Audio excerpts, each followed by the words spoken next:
Obrigada. Bom dia a todos e a todas. Eu sou a Kátia Fernandes, advogada da ACT. E dando continuidade às palestras, será apresentado o caso da Philip Morris versus Uruguai sobre a arbitragem internacional. A mediação será feita pelo Oscar Cabreira, que é diretor executivo da UNI Institute for a Nation and Global Health Law, da Universidade de Georgetown, mestre em Direito pela Universidade de Toronto e professor visitante de Direito da Universidade de Georgetown. Como palestrante, também convido à mesa o Dr. Héctor Valverde, que é juiz de Direito do Tribunal de Justiça do Distrito Federal, doutor em Direito pela PUC de São Paulo, professor da UniCeub, e em nome da ACT, agradecemos pela participação. Serão 20 minutos para a palestra e 20 minutos para perguntas ao final.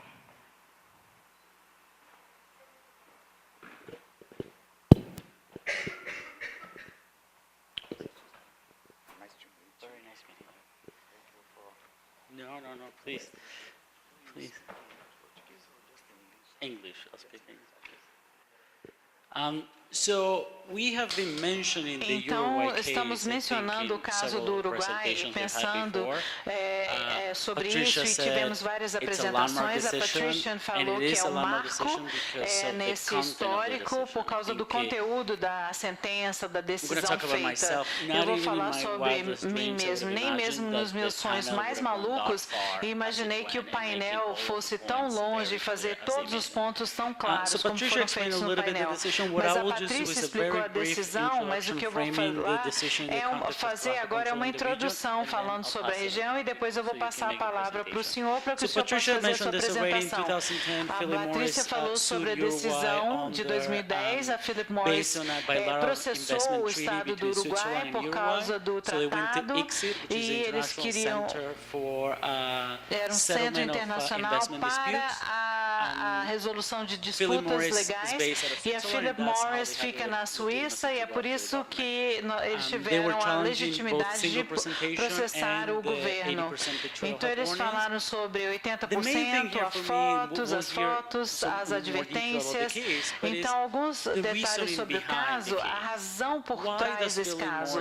Por que a Philip Morris foi atrás de um país que tem 3,5 milhões de pessoas e apenas uma pequena porcentagem da população fuma e eles consomem seus produtos? É um mercado tão pequeno para a empresa, mas não havia uma razão econômica para essa ação legal. Mas isso ficou claro. O que a Philip Morris queria fazer era intimidar outros países que quisessem implementar essas políticas controladoras. Eles queriam dar medo de regulamentar e implementar outras políticas públicas, porque essa grande empresa, com recursos ilimitados, ela poderia processar aquele governo. Foi um sucesso substancial. Enquanto o caso estava sendo ouvido, nós vimos algumas coisas, não vimos tanto progresso na região quanto esperaríamos. Então, esse medo regulatório aconteceu. Então, estamos tendo alguns progressos, Chile, Uruguai, outros países que estão mudando o pacote, mas a indústria mandou essa mensagem de ameaça. E eu acho que o tiro saiu pela culatra, que o que eles queriam era que o governo concedesse para eles e revertesse aquela sentença, e para que eles pudessem reverter a sua decisão. Mas eu não vou gastar muito tempo conversando sobre isso. Eu vou passar a palavra para o nosso... Oscar Cabreira. Bom dia a todos. Inicialmente, eu gostaria de agradecer a doutora Adriana Carvalho pelo convite que foi feito em nome da Aliança de Controle do Tabagismo para participar deste segundo Congresso Internacional sobre o Poder Judiciário e o Controle do Tabaco. Em nome dos presentes também eu gostaria de saudar todos e fazendo referência ao doutor Adalberto Pascoaloto, nosso amigo, ex-presidente também do Brasilcom e jurista engajado hoje nos estudos deste tema. Também aproveito para cumprimentar a ilustre advogada, diretora do Brasilcom, doutora Simone, que aqui está presente, também honrando em nome do Brasilcom, né, que tem realizado um trabalho excepcional. Eu gostaria de registrar isso publicamente, o trabalho excepcional que a doutora Simone está fazendo junto aos tribunais superiores, representando o Brasilcom como amicus curiae nas demandas relacionadas ao direito do consumidor, à proteção do consumidor no Brasil. Bom, como o professor Oscar Cabreira já anunciou, o tema que me foi indicado para a exposição é um famoso caso, o caso Philip Morris contra o Estado do Uruguai, a República Oriental do Uruguai. Esse caso é emblemático porque ele foi julgado recentemente, no dia 8 de julho de 2016, e resolveu uma disputa de 6 anos a respeito de 2 pontos principais que foram arguídos perante a Corte, ou o Centro Arbitral Internacional de Arbitragem de Disputas sobre Investimentos do Banco Mundial. O fato, ele deve ser considerado num contexto também, como já o professor Oscar Cabreira nos indicou, num contexto maior de uma política das empresas ou da indústria de tabaco contra as restrições dos países a respeito do consumo do tabaco. Então, não é, evidentemente, uma ação isolada da Philip Morris em face da República expropriaram direitos de propriedade intelectual da marca sem qualquer compensação. O segundo argumento, que as normas são arbitrárias porque não estavam apoiadas em nenhuma evidência. Esse argumento é impressionante, né? De que não havia nenhuma evidência de proteção da população e não estavam de acordo com o tratamento justo e equilibrado que deveria ser dispensado a Philip Morris. Em resumo, que as medidas adotadas pelo Uruguai, restritivas do tabaco, não atendiam o objetivo de proteger a população uruguaia. Terceiro, que as normas frustraram a legítima expectativa da Philip Morris International de utilizar a marca e obter o lucro. E, finalmente, que o caso já examinado pela Justiça Uruguaia não foi de forma correta e equânime. A Justiça Uruguaia teria errado, não julgou com correção aquela questão.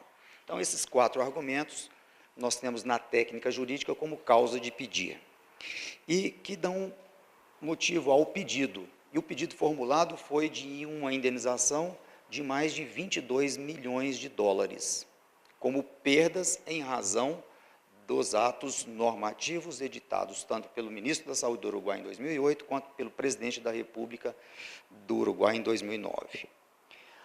Vem a defesa da República do Uruguai e, em 2 linhas, afirma que as medidas elas não foram discriminatórias à Philip Morris porque elas foram aplicadas a todas as empresas de tabaco que atuavam no país. E segundo, que essas medidas foram tomadas com base na soberania da República do Uruguai. Eu gostaria de destacar também que, neste processo, houve o apoio da Organização Mundial de Saúde, e outras entidades governamentais e não governamentais, com apoio, inclusive, de pessoas físicas. A exemplo do ex-prefeito de Nova York, o Michael Bloomberg, que ele apoiou financeiramente o Uruguai neste custoso processo arbitral. E também houve a admissão da Organização Mundial de Saúde como amicus curiae, como um interveniente independente, mas que contribuiu certamente para que os argumentos das partes fossem esclarecidos e resultasse na decisão. Então, a questão jurídica central deste caso é o direito dos agentes econômicos, dos investidores, das empresas de tabaco, e um espaço reservado para os estados legislarem sobre saúde pública. Qual é o limite? Até onde podemos garantir o direito das empresas de atuarem, o agente econômico, e aonde está o limite para a soberania do país para legislar sobre a proteção da vida e da saúde. Então, a pergunta é essa: há soberania estatal para adotar medidas de proteção da saúde pública, mesmo diante de acordos comerciais bilaterais? Então, o acordo comercial ele pode, ou ele se sobrepõe à soberania do Estado para regular um bem jurídico, que é a vida, a saúde pública. Então, essa questão foi posta e foi examinada pelos 3 árbitros que decidiram a questão. E aí, sai a decisão, em julho desse ano, como eu já havia dito, e essa decisão julgou improcedente o pedido da Philip Morris International e condenou essa empresa a pagar 7 milhões de dólares a título de custas processuais. Aqui no Brasil nós chamaríamos de verbas ou custas da sucumbência, porque realmente foi um processo caro. Então, a Corte Arbitral transferiu para a Philip Morris, a autora da ação, os custos que a República do Uruguai teve com essa demanda de 7 milhões de dólares. Então, nesse sentido, é um resumo da demanda. E agora, eu gostaria de complementar, nesses últimos minutos que eu tenho, para fazer algumas observações críticas e trazer alguns dados que podem nos levar a uma reflexão deste problema. Como a doutora Patrícia Lambert já nos esclareceu, há uma uniformidade de argumentos da indústria do tabaco em todos os países. Aqui ou ali, o judiciário tem acolhido, mas há uma prevalência do reconhecimento da constitucionalidade das leis ou da admissão dessas leis protetivas da saúde e da vida dos consumidores em face da indústria do tabaco.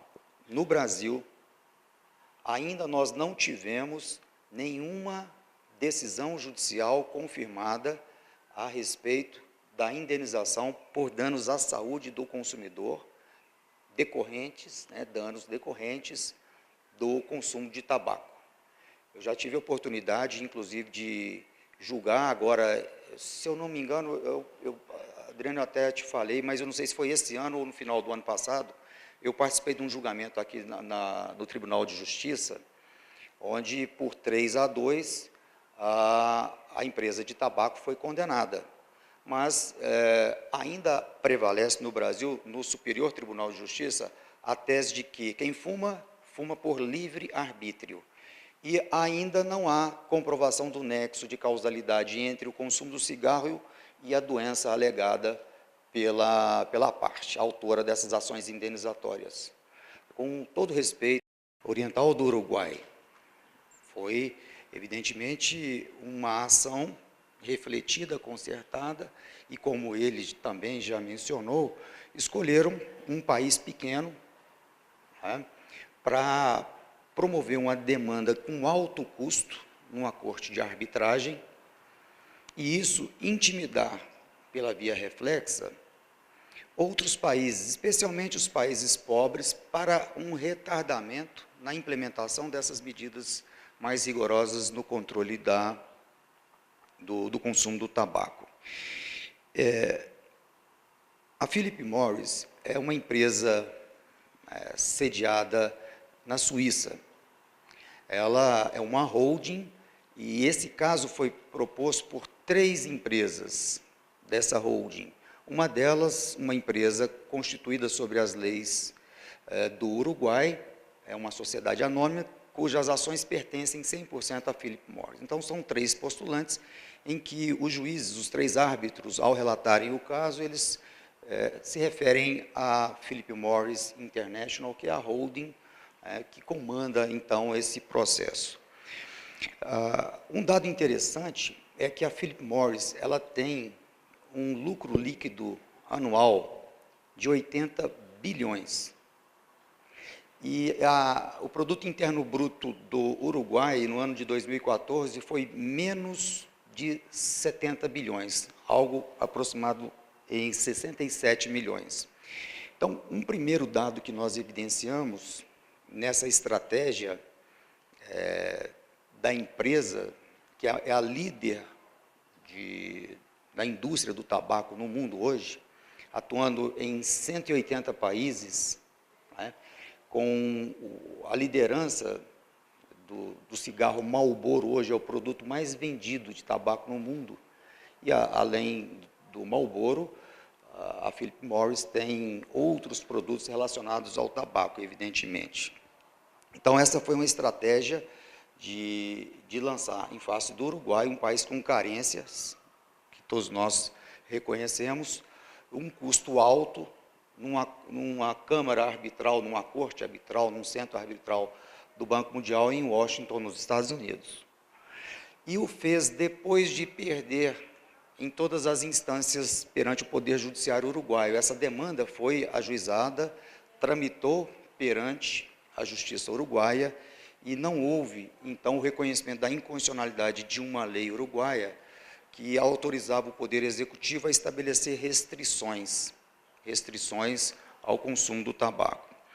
Muito bem, então nós temos uma multinacional, uma empresa que tem um poderio econômico maior do que um país de 3,5 milhões de habitantes, como o professor Cabreira já nos indicou, com um PIB menor do que a renda líquida dessa empresa.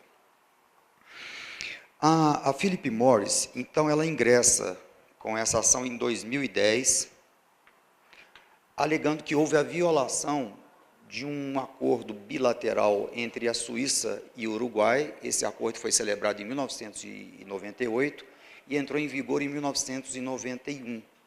Esse acordo é um acordo de promoção recíproca e proteção de investimentos. Então, a Philip Morris argue dois atos normativos, que na verdade não são leis, foram atos normativos editados, o primeiro pelo ministro da Saúde do Uruguai em 2008, que estabeleceu como a professora, a doutora Patrícia Lambert, já mencionou na excelente exposição que fez sobre os argumentos utilizados pela indústria do tabaco. A Philip Morris reproduz um desses argumentos e diz que a limitação imposta pelo ministro da Saúde em um ato de 2008, dizendo que um mesmo produto não poderia ter mais de uma veiculação, ou seja, um mesmo produto, o produto Marlboro, por exemplo, ele não poderia ter um Marlboro Light, um Marlboro Red, um Marlboro Blue, um Marlboro Ultra Light, um Marlboro Gold. Então, nessa perspectiva, houve a proibição, inclusive, de utilização dessas expressões light, suave, mild, enfim, qualquer expressão que pudesse representar ou induzir em erro o consumidor de que os produtos comercializados, eles têm diferenças quanto à nocividade ou o comprometimento da saúde do consumidor. Porque essas expressões podem levar a uma impressão de que determinados produtos são menos danosos, tabaco, né, são menos danosos do que outros. E, na verdade, isso não ocorre, todos eles são altamente maléficos à saúde. E o segundo ato, então, ele foi promovido, foi praticado pelo presidente da República do Uruguai, que é o decreto 287, de 15 de julho de 2009. Esse decreto aumentou de 50% a área de informação na embalagem, tanto na frente quanto no verso, destinada às informações ou às advertências sanitárias. Aumentou de 50% para 80%. E o Uruguai foi o primeiro país a fazer isso. Então, a alegação da Philip Morris é no sentido de que, restando apenas 20% para a utilização da marca, aquilo representava uma violação do tratado entre a Suíça e o Uruguai, que estabelecia exatamente essa promoção recíproca e proteção de investimento entre esses dois países, ou das empresas desses dois países atuando, cada uma a empresa do Uruguai atuando na Suíça e as empresas suíças atuando no Uruguai. Então, haveria uma quebra desse acordo bilateral por proibir o fumo em locais fechados e elevou os impostos sobre esses produtos tabagistas. O Uruguai, em 2013, legalizou a maconha e houve até uma crítica, até de forma irônica, ao país que restringia o uso do tabaco e legalizava a maconha, mas que me parece foi respondida de forma adequada, que ao legalizar a maconha, evidentemente não estava estimulando o consumo da maconha, era tirando a maconha do ponto de vista policialesco, que tradicionalmente nós insistimos em fazer, de tratar a maconha como um problema de polícia, de levar o usuário de maconha para a delegacia de polícia, do que tratá-lo como um problema de saúde pública.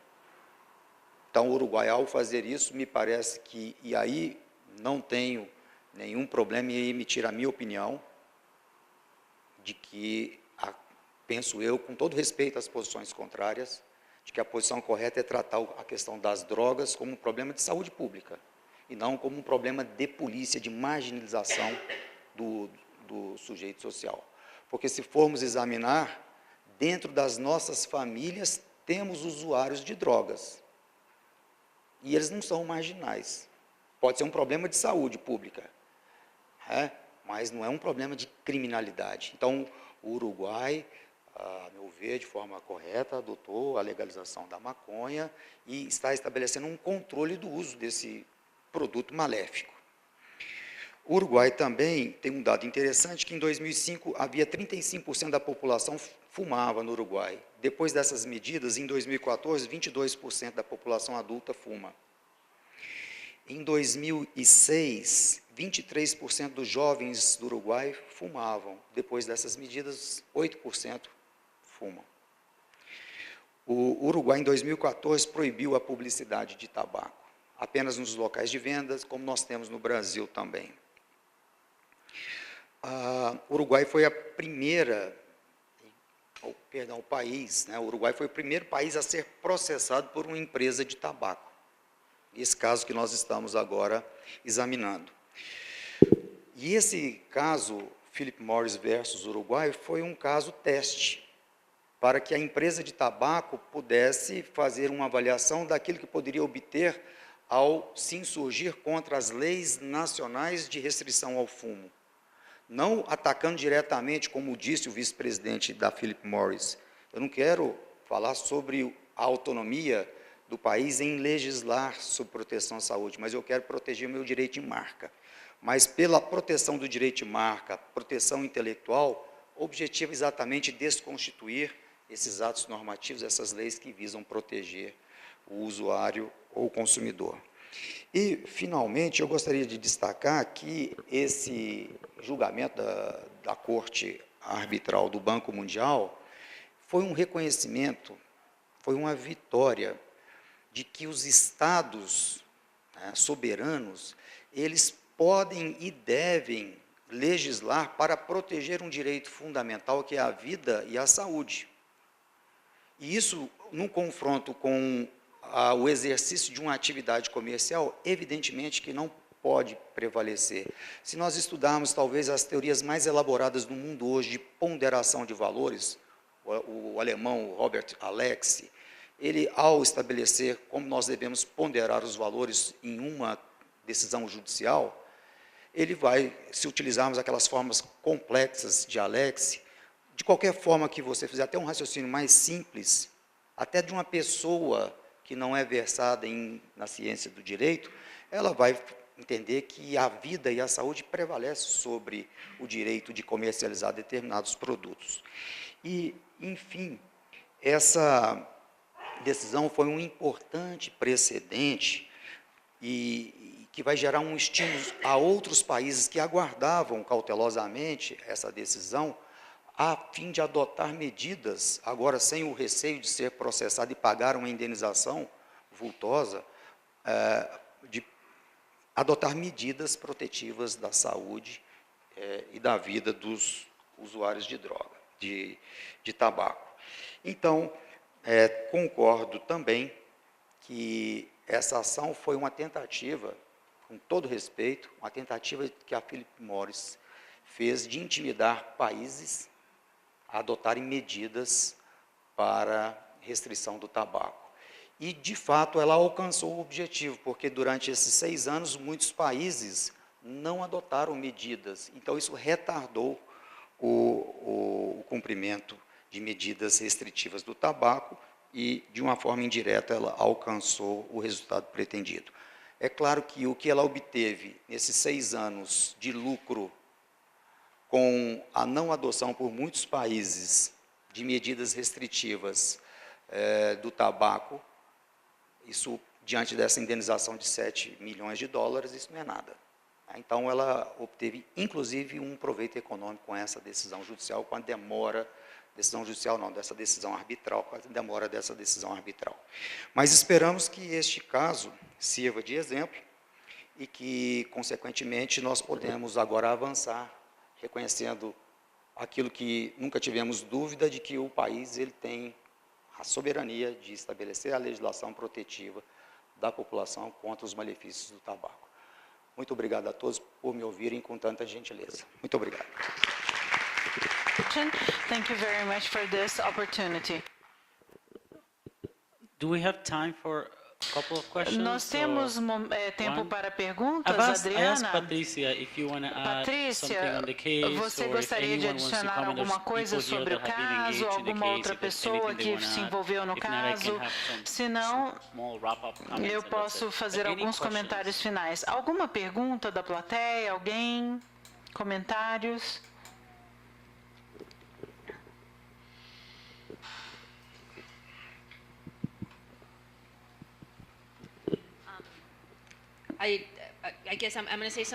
Eu vou falar uma coisa brevemente. Como você disse, tudo que você disse é correto. Esse é um caso que definitivamente...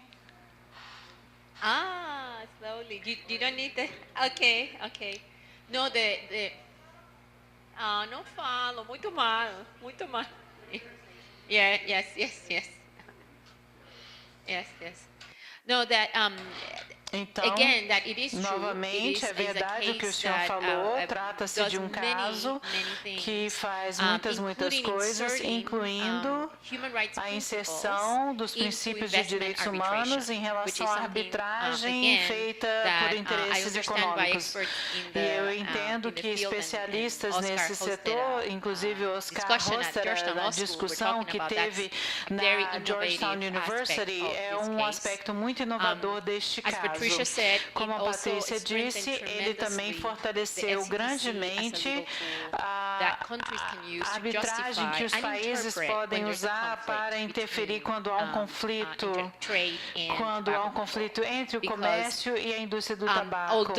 Porque, embora, se você ler a sentença, a maioria das pessoas dirá, há muito pouco a disputar aqui, e há poucos que dizem, isso aqui está totalmente decidido, há um tratado internacional, há leis internacionais, nós não deveríamos estar debatendo isso, mas a indústria continua a nos forçar a debatermos isso. Mais uma vez, a indústria fala de um assunto comercial, porque eles sempre se repetem, e há agora uma nova linha de argumentação que o caso da arbitragem forneceu. Então, não temos tempo, mas depois, num outro momento, a gente pode discutir os detalhes, porque eles fizeram um ponto que você fez, esse ponto global, mas eles foram muito detalhados em relação aos testes que eles mencionam. Olha, para a gente avaliar se as políticas de controle de tabaco não estão em violação em relação à arbitragem de investimento, se há tratados e se as políticas uruguaias não estavam. E se o processo foi seguido, então, a maior esclarecimento em relação a isso. Novamente, a indústria de tabaco volta à história com os mesmos argumentos de sempre. Muito obrigada. Muito obrigada, Patrícia. Eu tenho alguns comentários, mas se o senhor quiser falar alguma coisa, eu vou permitir que o senhor fale. Eu acho que isso conecta com alguns tópicos que foram discutidos hoje de manhã. A sentença é muito forte em enfatizar o poder de polícia que o Estado tem. Então, o Estado é mais ou menos a polícia da população. Nós sempre discutimos evidências, provas. Então, olha, em tabaco nós temos muitas evidências, mas é diferente em relação à cerveja, em relação aos alimentos. Embora as evidências sejam diferentes, o arcabouço regulatório e legal é o mesmo. Então, em relação à legalização da maconha, então você vê que o Estado tem esse poder de polícia. E aí, essa questão volta ao caso que trata-se de tabaco, principalmente a questão do tabaco, mas o arcabouço legal pode ser utilizado para outros produtos no mercado.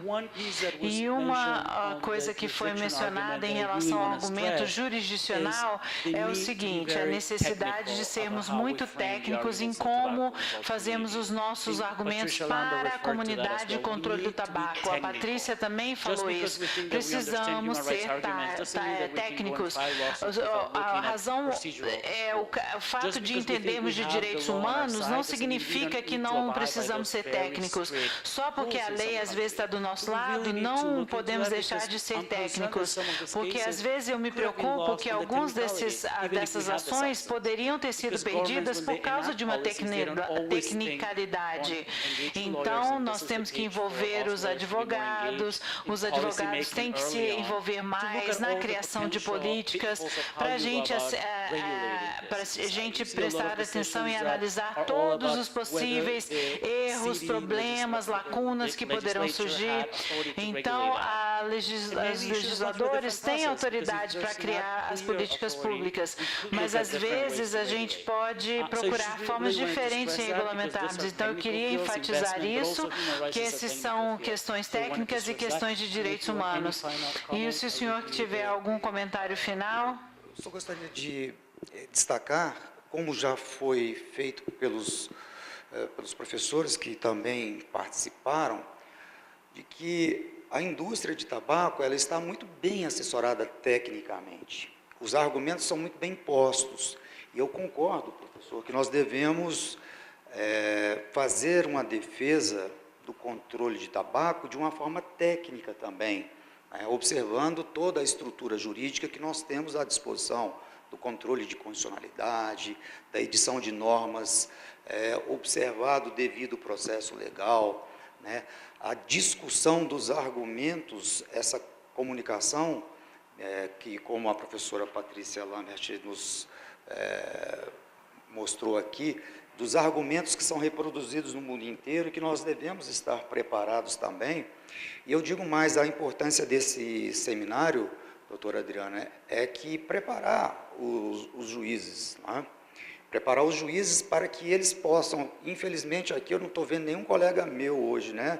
Poderia ter aqui mais juízes para que nós, que vamos decidir essas questões, estejamos preparados para decidir essas questões, porque senão cai no senso comum, como eu vi algumas decisões mostradas pela doutora Patrícia, que são decisões que não fazem aquela ponderação, prestigiam o direito de comercializar em face da proteção da vida. Então, o reforço desses argumentos, o estudo, a aplicação deles nos diversos países, isso vai reforçar o controle do tabaco. Então, com essas considerações, mais uma vez agradeço, professor, pela oportunidade, agradeço a Adriana, parabenizo a todos que estão envolvidos nessa discussão, nesse debate, inclusive aqueles que eventualmente estejam aqui da indústria do tabaco, não tem nenhum preconceito, não é?